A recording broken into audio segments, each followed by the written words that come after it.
part 2 of our epic girl boss episodes. It wasn't even intentional like this, but I was super excited when Jen Yeo decided to come in for our second episode of the week. Following Paige, she absolutely brought it. What we talked about a little bit, getting into at the very beginning, outside of just being a producing agent, she's also the principal broker for just over 500 real estate agents here in Utah.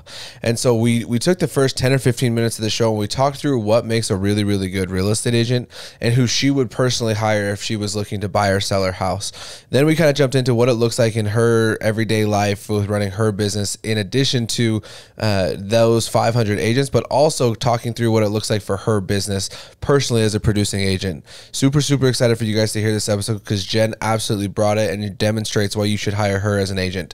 Jen Yeo, everybody. This is going to be a little bit of a different episode. We're probably starting this a little bit, but talk a little bit through agent attraction, who you guys are at Presidio, because even if people don't necessarily do business with you, if they do it with one of your agents, what does that look like? And we're going off script already because you're kind of a hybrid, right? Sure. The majority of people we've had on so far have been producing, and that's kind of been the focus. What would you give us kind of from a broker standpoint? Let's take a couple minutes to talk through that just a little bit. Okay. So who we are? Yeah, who you are, because you guys have an unbelievable name and have only been picking up steam over the last couple of years. Mm-hmm. So yeah, what would you say that you guys do differently, who you guys are, brand, stuff like that? What your focus has been when you said, hey, I want to open up my own brokerage? Yeah, at the time I had just gone through the downturn in 2008, 9, 10, 11, and was coming out of it, and I had paid my broker about $40,000 in a year that I didn't feel like I produced very well, so it was kind of like, so I started to kind of analyze what was that $40,000 worth, and I couldn't find another brokerage that offered all the things that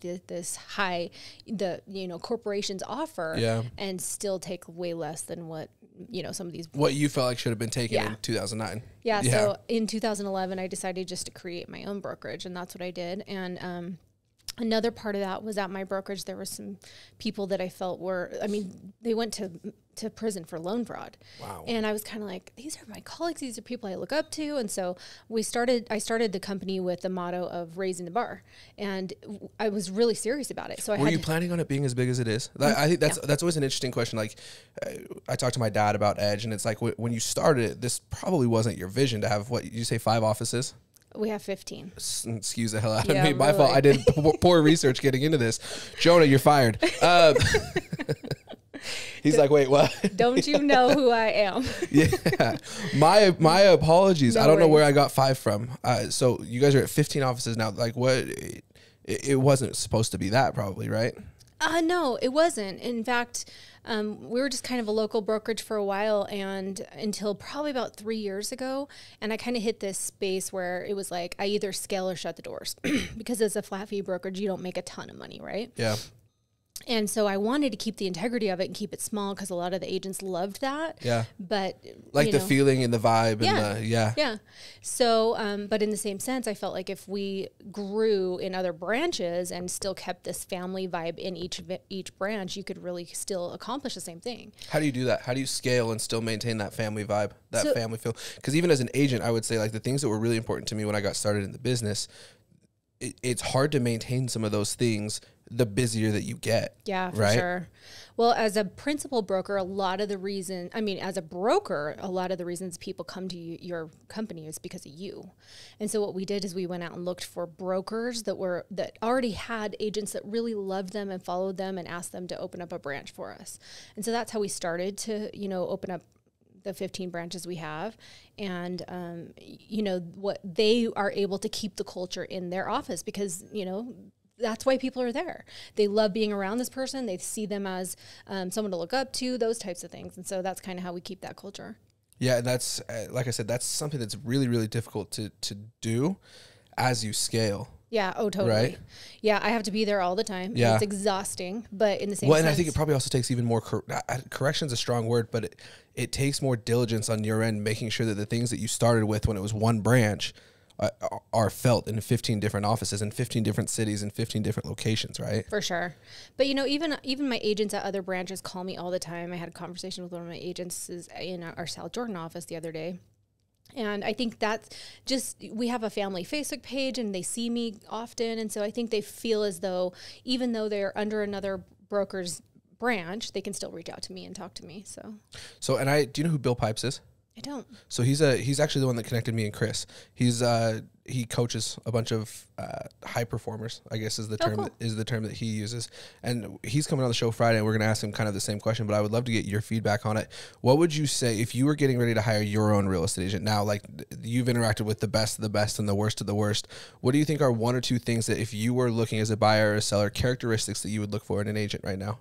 Knowing the market conditions, knowing everything that's going on, what are like one or two characters? And this is, like I said, this is completely off script. So if this doesn't go bad, Jonah, edit this. But I'm guessing it'll be fine. We'll do our best. But like, what would you say are like one or two characteristics of a really, and I'm not even talking top performer, I'm just saying of a really good real estate agent? Yeah, that's a really good question because there are so many. There's so many, right? The numbers now that we've been using are about 28,000, right? Yeah. There's ballpark 28,000 active licensed agents in the state of Utah. Yeah. The numbers that Rob Audrey posted the other day was, I think 7,500 of them have done one transaction or less in the last 12 months. Isn't that right? insane? So 25% of the active market of real estate agents is doing one transaction in a very difficult market. Oh, yeah. In a market where you have to be on your A game, where like if you take even a couple of weeks off, you come back and you feel like you're behind the curve. Absolutely. Right. So knowing the market, knowing the conditions, that's why I threw that in there, right? Because this is not a hire whoever you want to type of market. I totally agree with that. You know, it's funny because we live in a state where people are nice. You come in from another state. I grew up in California. You move here, you think, oh, people are so nice. And nice is a great characteristic, but when you're dealing with a real estate agent, nice isn't the first thing I'd say you need, right? Ever. I would say professionalism is the first thing you need. Yeah. And with that, being full-time is probably what you need right now in this market. Having a part-time agent, and it's so hard because there's a lot of I'm sure you have part-time agents that work for you, right? We definitely do. Yeah. And there are some part-time agents that kill it. Yeah. But, you know, you just want to make sure. So ask if they're full-time. If they're not, then ask how they fit in, you know, their clients, and that's that type of schedule for you, whatever it is your needs are. But professionalism is key. And it's so hard to really zero in on what that means. As I say, is there a way that you would vet that, right? As you're interviewing agents, how would you vet professionalism? I mean, I think because we've had, right, just this episode's going to air. We've interviewed now 2 of Jen's agents. Mm-hmm. We've interviewed Kenny Sperry, which unbelievable, great episode. If you haven't listened to it, pause this and go and listen to that. If you want to hear the caliber of agents that Jen is recruiting to her brokerage, we interviewed him, and then by the time this episode releases, also Chris Randall's episode is also going to be released.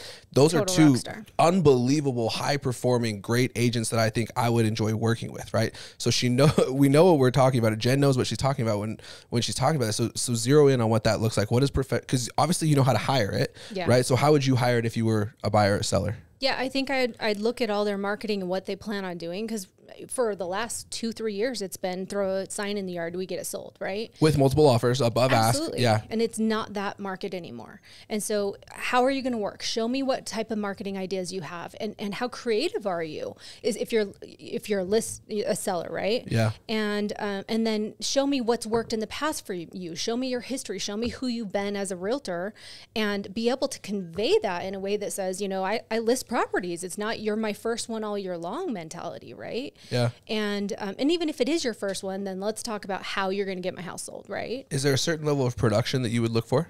Like that's always an easy go-to, like show me what your business looks like.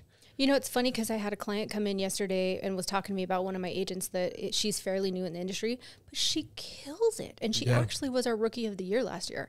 And so even though she's new and doesn't have a huge presence online, I don't think that is, you know, the amount of transactions is the number one thing you should be focusing on. But however, how did you get them sold? Tell me that. Ask those questions, right? What happens when issues arose? How did you overcome those issues? Those types of things. Yeah. And those are the things that if you haven't been doing transactions, you're not going to have anyway. Right. You're not going to know how to answer those questions if you're not in the market. It's so true. Well, there we go. I love that. We just took like 5 to 10 minutes, 7 minutes or so on that. And I think from your perspective as somebody that routinely hires real estate agents, that's awesome feedback. So thank you for that. Well, and just so you know, I fired a lot too. So what's the biggest reason why you fire somebody? Like what's the quickest? Professionalism. Yeah. Yeah. Are we sensing a theme here? Chat, are we noticing what's important to Jen when it comes to real estate agents and professionalism? And ultimately, I love what you're saying, because this is the number one reason why I personally wanted to start this show. Yeah. Right. Because I feel like there are real estate itself has changed my life as far as purchasing and selling and investing just for my own self. Sure. It's changed my family's life. It's going to change my kids' life already, Sure. based on what we've been able to accomplish at an early age. I wholeheartedly believe in real estate, and I wholeheartedly believe in real estate agents that are worth the 3%. Absolutely. And I honestly believe that if you have a good real estate agent, they can change your life financially. Absolutely. I completely agree with that. And so I am like so hell-bent on showing off the good ones and showing off the professionals and showing off those that approach this at the same level that you do, I would say. And to continue that, the agents that we've had on our show from your brokerage. So professionalism is huge, and not having it is like the biggest turnoff. Is that the right word? Yeah. Totally. Well, and being able to have critical conversations too. I mean, well, that's what you said. It's not being nice. It's you have to be able to have these honest conversations with people, right? Yeah, you have to be able to say you're overpriced. And even if I came in with the CMA and said, this is where it could be, but we don't know what the market just turned like in 2 weeks. Well, and then even yesterday it just changed because interest rates just went up again, right? So to be able to go back to your client and say, okay, we're overpriced now, so we got to fix it, but not feel so afraid to have that conversation, So is that's professionalism, right? Yeah. But also being honest, like that's part of that professionalism, is being honest. Totally. And with buyers too, I think that over the last 2 years, the conversation that Jen's talking about right now is one that's going to be had with sellers, I think, going forward for the next couple of months. Oh yeah. Because they have these artificial prices in their head about what their house is worth. Yeah. The last 2 years though, it's been with buyers, right? Yeah. It's been buyers coming in and saying, hey, I grew up in Utah. I watched my parents pay $330,000 for a 1 acre lot and a 5,000 square foot house in Highland. Sure. That That's today crazy. would probably appraise for $2 to $2.5 million. And now I'm selling townhomes for twice that much, or close, right? Low sixes, high fives. Yep. Explaining to people, hey, I know that's what your parents paid, but let me tell you about the reality of the market today. Yeah. Right. That's what it's been with buyers over the last 2 years. Yeah. Educating, giving them facts, that type of thing. I mean, everything you're talking about right there is professionalism. Would you say that the agents that did the best in the last 2 years have been able to have those honest conversations? Absolutely. That not just the ones that sold the most had to have more of those honest conversations than those that didn't? Absolutely. Without a doubt. You are on a daily basis having to have critical conversations with people. And they're not easy and they're not fun, but they have to be had if you want to do well in this industry. Yeah. I had a client come into my office yesterday, and I was looking up his listing and said, you're overpriced. And he said, I love your candor. Thank you for saying that. And, it's just kind of like, why are the agents afraid to say that? They're going to blame it on the photos. They're going to blame it on something else, right? Other than, the price. The price is wrong. Yeah. Well, thank you for that. I love all that. So I post on TikTok 3 times a day. Cool. Just clips from the show, different things like that. Okay. And I take everything that people say as a comment, okay, or a question or whatever, and I throw them on our 3x5 cards here. Okay. You're going to pick one, and I'm going to read it to you, and we're going to see. Because my theory is this, and you can probably either agree or disagree with this. The people that we want to be showing off on this show are plenty capable of answering any question, any beef, any gripe, any shit talking that people want to do of real estate agents. I think that you would be very comfortable at, you know what I mean? Like, there's nothing that somebody could throw out to you like, you're overpaid. Okay, come and follow me for the day, right? You only had to do 120 hours of school. 18 years ago, how many hours of school did you have to do? It was like 100. Yeah, you only had to do 100 hours of school. What makes you able to do this? Okay, well, let me explain to you. You know what I mean? Like, that's my theory. So we're going to prove it. So we might do 1 or 2 of these, but I just want you to pick one of these and hand it back to me. Okay, let's do this one. Ooh, good one. Okay. Oh, this is an interesting one. Why would you work with a team? If you're a real estate agent, Paige touched on this a little bit earlier today, though, so this is a great question. Why would you ever work with a team and not go solo? Working with a team can bring a lot of synergy. And, I've seen the best teams that actually I feel like work out in the long run are husband and wife teams. Interesting. Because they have common goals. And they have common bills that they have to pay, and so they have this hustle of like, we gotta produce. They're super aware of what they're up against. Absolutely, and they stay together forever, right? Yeah. Where I see a lot of teams, they get a lot of turnover with agents that come in because they start doing really well with the leads that the team leads buying, and then all of a sudden they say, I could do this on my own, and then they get off the team and then they don't do so well. It's kind of interesting. So there's a lot of synergy that happens with teams, and that singular focus of what we're trying to achieve and where we go. There's a lot of great things that come from being on a team. Yeah, I absolutely love that, because I get asked that quite a bit. Like with the production and stuff that I have done, one of the questions that people always ask is why not leave the builder? right? It's always kind of looked down upon. Like, you work for a builder, why not go do your own thing? Sure. I can't replicate what the builder does for me. I'm glad you have to be you have to be aware of that, because like I know what I'm worth. I know what I do. I could either leave and go be solo and quote unquote not have to have the split that I do, but that split costs something. Oh yeah. Right? Like, there's a lot that goes with that. And what they're seeing is your success they're seeing numbers. That's all that they're seeing is numbers, right? But they're with seeing the tools you have, which is your builder and, his subdivisions. My marketing and the communities and having, if you look at what I had for the last 2 years, I had access to the best inventory in the state, right? Edge Homes. Right. I had access to the best inventory in the state in an industry-stricken market. Right. You can't replace that. Yeah. Yeah, it's true. And so it's funny, they see you and they go, you're such a superstar, you could just do this on your own, which you very well could. But yeah, then you also have to switch over to But at the end tools. of the day, if we're here to make money, I think I'm making the same amount of money because of the amount that I have to reinvest that the builder already does, right? Absolutely. Yeah. No, I love that. Yeah. What do you think makes a good team? 100%, it has to be a team player mentality. 100%. You cannot get on that team and think that, being a single agent and I'm just going to do my own thing is going to work well. And I'm just going to take leads. Yep. Yeah. Yeah. You have to have this common goal of we're going to head this direction together. If you were getting into real estate, what would you look out for, like in a negative way? What are like red flags for you? Like, you wouldn't join a team because... you definitely share a huge portion of your split with a team. But again, like we just talked about your situation, you also get tools, you get leads, you get the sort of things that make you produce sooner. But teams, there can be, conflict with certain personalities and all sorts of things can happen on a team. So if an agent comes into my office and is brand new and says, should I get on a team? Usually I could tell pretty quickly whether they need a team or not. Because, there has to be certain characteristics of a salesperson to come into this business that I know instantly is going to be a superstar. Yeah. One of them is you can just tell they have a work ethic. I'm not afraid of anything. I'm willing to go knock doors. I'm willing to go do this, whatever. No amount of rejection, no amount of... You're going to do just fine on your own, right? But if they come in and they're like, I just don't even know where to start. And we've got this mentor program, we've got training programs, we've got everything, right? And it's okay, I'll get to those and that type of thing. Maybe I should join a team. You start going, yeah, probably a team would be good for you to start out, right? At least you get a sense of how to do the business first, and then you can eventually move on. Figure out if it's best for you to move on or to stay on the team. For sure, yeah. What advantage would you say there is to a buyer or a seller that's wanting to work with somebody on a team? You get a lot of people that can always be there. I know, some of the listings I've taken in the past, especially high-end listings, they need a lot of attention. And so when I've got an appointment and all of a sudden someone wants to see the home and my seller's saying, can you get here and show the home? And I can't. There's the good thing about a team is I can say, yeah, I'll send someone on my team.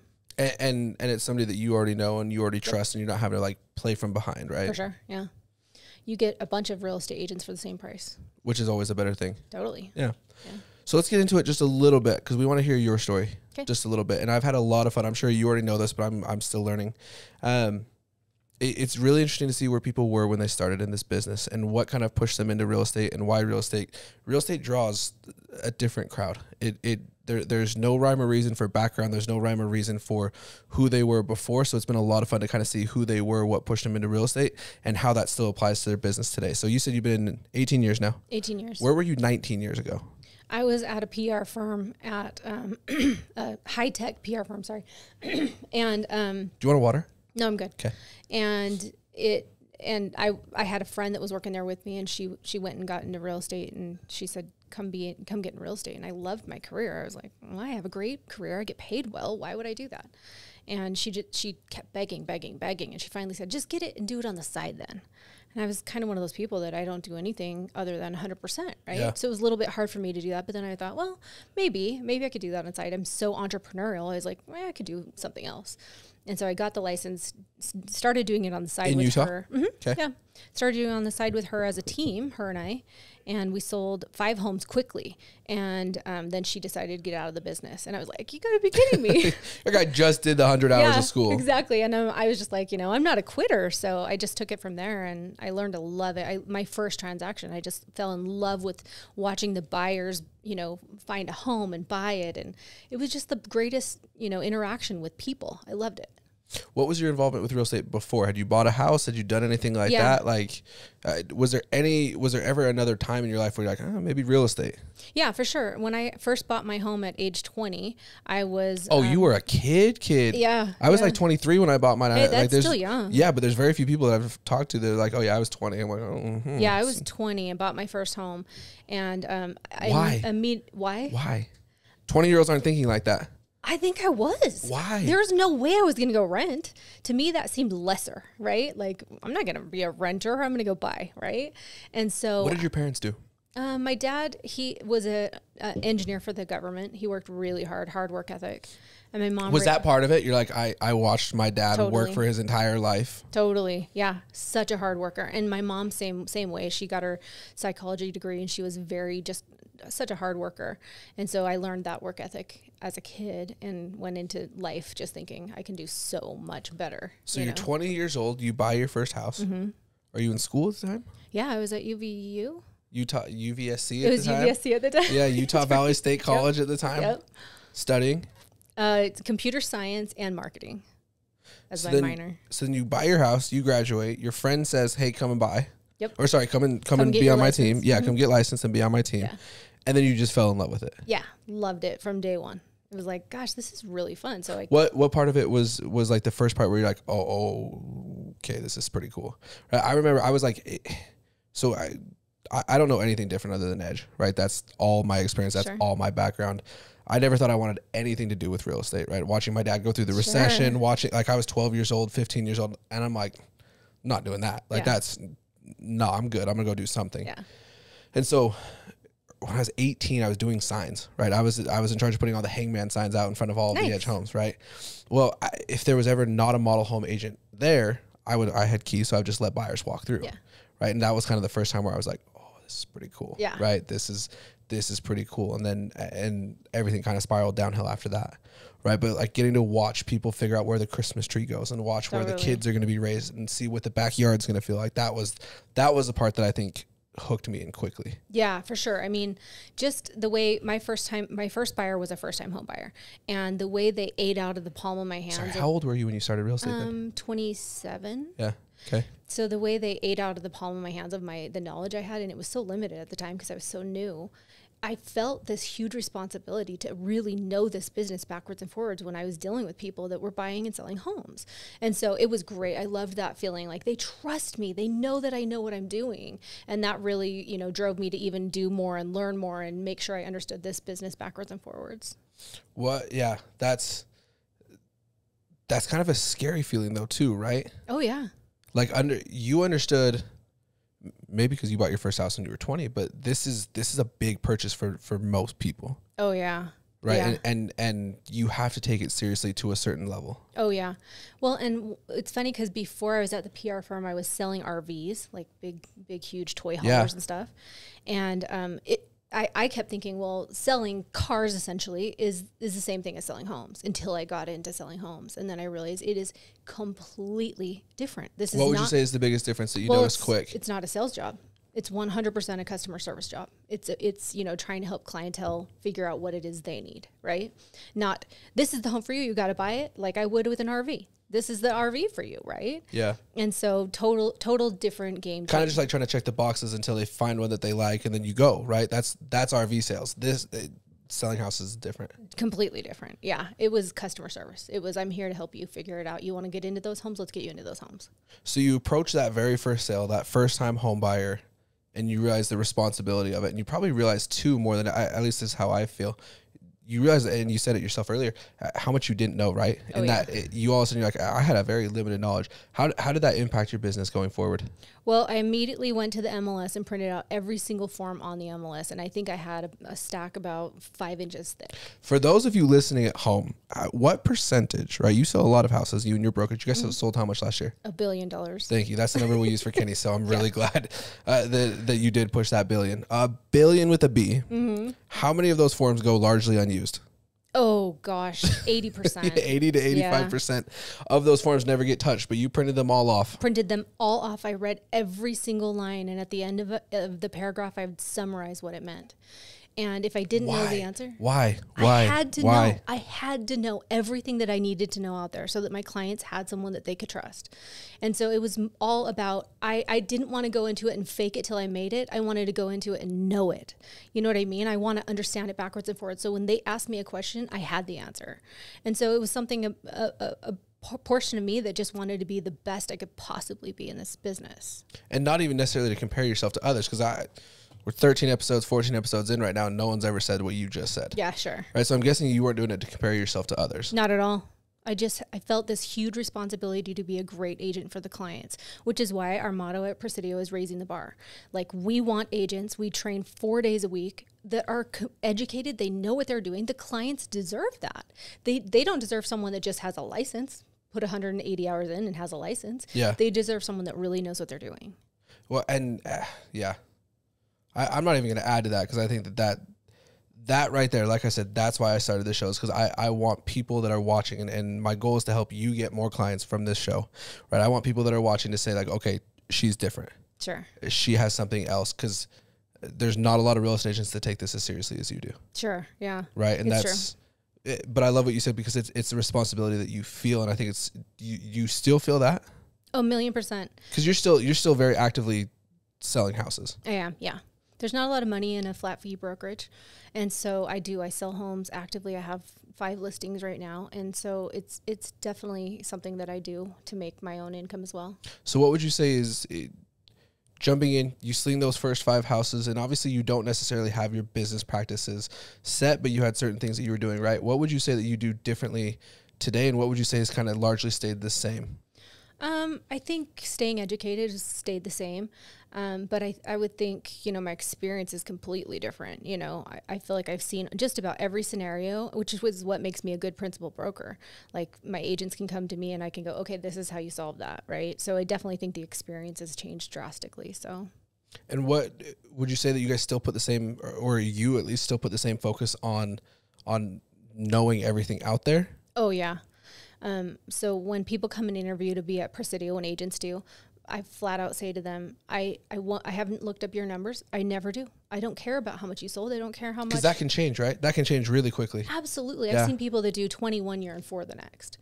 And so it doesn't matter to me. And I'm not one of those brokers that's going, how much are you going to produce? How much are you going to make for me? Because like you just said, your income doesn't make a lot of money for me.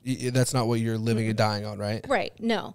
But I say, if you can do 3 things, you belong at Presidio. If you can stay educated, you can treat other agents fairly, and you can treat the public fairly, then you belong at Presidio. Those are my expectations. I don't have any expectations over your production. And that sets the tone for agents at my brokerage that know what I expect out of them. But I'm guessing that you're a big lead from the front type of person. Absolutely. I have to be. So what does your daily business look like then? For you. I get up, go to the office, answer all my emails, I do, like today I did a bunch of marketing for my listings, some ads on Facebook, that type of thing.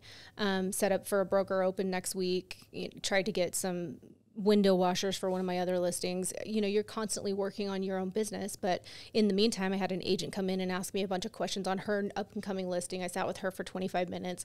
I have had phone calls from agents all day long, and that's kind of a typical day for me. So then what would you say it feels like if you're a buyer or a seller looking to hire Jen?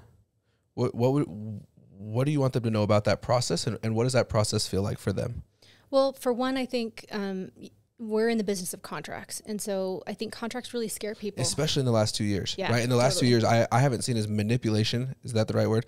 The contract being manipulated kind of like it was in order for not in a bad way, but for buyers to be able to have that competitive advantage in the last 2 years. You've seen more drop this, add this, increase this, right? You've seen a ton, especially from the buyer standpoint. And maybe it's just my limited experience because I've only been in 5 or 6 years, and it's largely been a seller's market for the majority of the time that I was in. Yeah, you're right. You've seen that contract just be twisted and pushed and pulled on. Totally. At least I feel like in the last 2 years more than in the last 6 or 7 that I've been in this. Yeah, it's a really good point. People are, they're hesitant to sign a contract with a realtor. For one, they don't know who they're signing up with. And then if that realtor ends up being a crappy realtor, then they're stuck with them, right? And so it definitely is you have to go in with the right mentality. Listen, I know we're going to be signing a contract, so let's work through all the questions you may have right now until you feel comfortable to sign that contract. And that's totally a different mentality than get the listing sold right and get the listing signed right now and the buyer signed right now, right? Let's ask all the questions and let me tell you my experience so that you know what questions to ask. That type of mentality. Ready for one more TikTok question? Let's do it. Some of these are mean. We've only got nice ones so far today, though. Mean? Well, it's just people say some mean stuff. That's funny. Ooh, this is a good one. I think I say that about all of them, huh, Jonah? You do. Yeah. They are all good. That's what I'm saying. I think if you were a real estate agent that is confident in what you do and is confident in who you are as a real estate agent, any conversation that somebody wants to have about real estate, positive or negative, you're not afraid of. And like, it's very true. It's something that you almost look forward to. Cause like, I'm like, okay, that's where I'm comfortable. Yeah. Right. You want to start talking about like personal introspective things? No, I'm good. But like, you want to talk about like real estate stuff, a little bit more comfortable with that. Okay. So true. This is from, I don't know how to say their name. So their big complaint with real estate is, but you have to invest so much. Right. And I don't want to get into, I think it's really cheesy when people are doing real estate. You know, you only have to do 5% down instead of 20. Like, yeah, like no, yeah, everybody's seen 1,000 reels that look like that. For sure. That's not what I want to talk about. Is the initial start and investment into real estate worth it? Oh my goodness. Right? Because you were 20 years old when you bought your house. Yeah. And I'm guessing, I wasn't there, but I'm guessing that the comments that you got were the same ones that I got when I bought one at 23, which was, you're going to be house poor. Mm-hmm. You're not going to have any extra money. You're not. Oh, totally. Right? So I want to know, is the initial start and investment into real estate worth it? Well, it's a long play, right? It's a long-term play. And so you have to look at it as, I'm going to stay in this home for a while and it's going to make me some equity, that type of thing.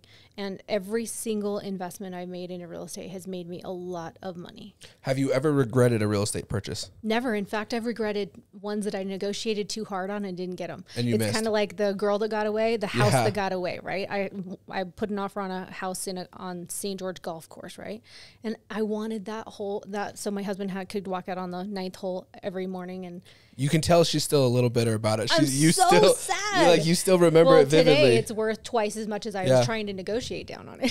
So I never regret a single property I bought. In fact, I bought properties that didn't produce as well as I thought they would, but I never regretted it. They still produced, right? They still brought me income. They were still, well, I think more than that, they were still better than the alternative. Absolutely. Which was sit and wait.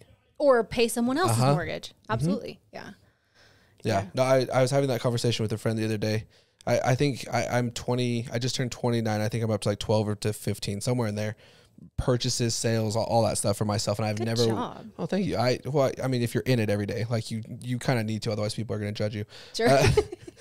I'm going to get flack for that from people. I can already see. No, it's true though. But you're a realtor and you rent. Pet peeve. Right? For sure. Right, I'm renting. I'm like, yeah. Don't say that. Don't say that out loud. Like buyers, like, yeah, you need to be buying. Renting's terrible. I'm like, where do you live? Right? Yeah, for sure. So going back just a little bit, what does the process look like for somebody that's buying or selling a house from you? Like now that you have the experience, now that you have the knowledge, now that you're not quote unquote faking it till you make it, what should a buyer or seller expect if they're working with you? Well, for one, I always have my buyers come in and do a buyer consultation with me because I think even in a hot market where you might not be seeing properties and you might not. It's like come to my office at 9 p.m. tonight. Let's go through all the steps. Because it means that much to you, right? It means that much to me. They need to know the process because if I'm teaching them as we go, they're not gonna feel like they trust me, right? Oh, by the way, a counter offer means this, and oh, by the way, under contract means this. But if I sat them down in the beginning and said, this is the next step, then we are what to expect, and what that means is this, and I walk them through everything. Then they go out with their own confidence, and I let them know what the market looks like, and what kind of offers we might be considering to be putting on properties. Right a year ago it was, okay, you might have to pay overappraised value. Are you ready for that? And if you are, how are you? Do you have extra cash? Let's talk about that.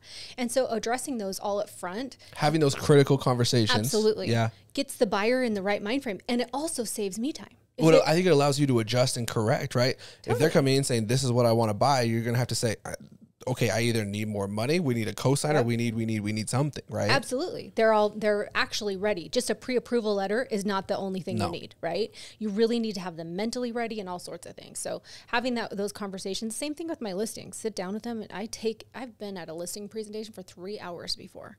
And so you really have to take time and really truly dig through everything, their needs, what their expectations are, what I can provide, those types of things, and make sure they know who they're working with. Do you think your buyers or sellers would ever describe you as nice? I think they would describe me as nice, but also very just able to have conversations that might be slightly uncomfortable, but also very true, right? I'm going to be very truthful with you. This is how it looks. This is what this looks like. And, it may be uncomfortable, that type of thing. Do you think you've ever lost a deal because of that? I don't think I have, but Yeah. maybe. But I think that that's one of the things as a real estate agent that's really hard. And you said it earlier when you said that this is not a sales job. Yeah, it's not. But at least for me, that was like part of like what I felt like I was fighting early on was almost trying to sell people on certain things. And it's like, you can sell them all day long, but that doesn't change the reality of the market. Right. It doesn't change the reality of what their house is worth. It doesn't change the reality of what their offer needs to look like. It's so true. Well, you've heard of sales walls? People's sales walls go up. Have you ever heard of people's customer service walls going up? No. No, there's no such thing. Yeah. So when you're giving them customer service, all of a sudden there's a exchange of trust. There's an exchange of, okay, I believe you, I can work with you, that type of thing, rather than you should get into this house because it's going to, be the right home for you mentality. And it's like, hang on, I feel like you're selling me something, right? I think the analogy that I heard that helped me understand it best was like, if you go to the doctor and you're having stomach pain and the doctor says, okay, well, tell me what's hurting. You're like, it's my knee. You're never going to get better. Right. Right. And so like, that was like the first time where I was like, okay, I took it personally when I heard that analogy, like, okay, I have to be good enough at what I do. I love the phrase that you just used. It's an exchange of trust. Mm-hmm. I have to have these people, or I have to be so good at what I do that these guys feel comfortable telling me that their stomach hurts. Yeah. That buyers, or I guess I only work with seller, but you know what I'm saying? Like people have to be comfortable enough with saying this doesn't work for this reason. Yeah, for sure. And that does take a certain skill set. But I think it's a customer service mentality, right? Absolutely. If you're there to serve them, I tell all my sellers, listen, you're the pilot, I'm the co-pilot. I'm just here to do what you tell me to do, right? Even though I know the job backwards and forwards, if they don't feel like they have a little say in what's going on, they're just going to think someone came in and ran the show, right? Yeah. So you kind of have to go, we're going into this together. It's an exchange of trust, really. Well, I love that. We talked a little bit about who you were before business, and then who you were in the business. Who are you outside of the business now? Oh, I am I love dogs. My husband and I foster dogs. What's the most amount of dogs you've ever had at one time? We only do one at a time. Okay. Actually, that's a lie. We've done like maybe two. Okay. But because he's a workaholic, I'm a workaholic. What does he do? It's not fair to the dog. He sells granite and tile to the builders. Edge probably buys all their slabs from him out of Arizona Tile. But we foster dogs. We get them adopted. It's our we don't have our own children, so it's kind of our way to fulfill that maternal and paternal instinct that we have, and then we love to travel. So that's kind of what we do. Favorite trip you've ever been on? Anguilla. I don't even know where that is. Yeah, it's in the middle of the Caribbean. It's just beautiful island, and it's just quiet and not so touristy. Nobody go there. No, don't go there. Don't stay at the 5-star Stay Blue. That wraps up just about everything that we want to talk about. Any free advertising that you want to give to anybody? Any lenders you want to shout out? Anything like that? No, I just want to say Edge Homes is amazing to realtors and to their clientele. I've had multiple transactions with you guys, and I've had nothing but great experiences. So. Well, we appreciate that. We know that that's where our business comes from. That's, I think, 80-something% of our deals for the last 2 years have all been represented by agents. Yeah. Right, which is tens of millions of dollars in commissions that Ed just never balked at. I know, never once. And, I started at the same brokerage your dad did, and so I knew him a lot of years, and as he started Edge and that type of thing, and so it was, it's fun to see where he's at today. Well, you can tell that those practices, that's why I love asking that question, because I think that the reason why Edge has been so realtor friendly, even in a time when we probably could have got away with not being realtor friendly. Is that fair enough to say? 1,000,000%. There's a lot of builders that weren't. Still aren't. they're coming back though pretty quickly. They're needing us all of a sudden. Yeah, they're coming back really quick. There's a lot of incentives and bonuses being thrown out there. But going back to the beginning is that's where his roots are. For sure. And even though he's not licensed anymore, he still very much understands everything that it takes for you to represent a buyer. Yeah, and just because they popped into a model on a Saturday afternoon doesn't mean that you shouldn't be paid. You just never know what the back history is and how many hours have been put in with that. That's what I'm saying. Like, I have never once, I've done 450, 500 transactions with Edge now.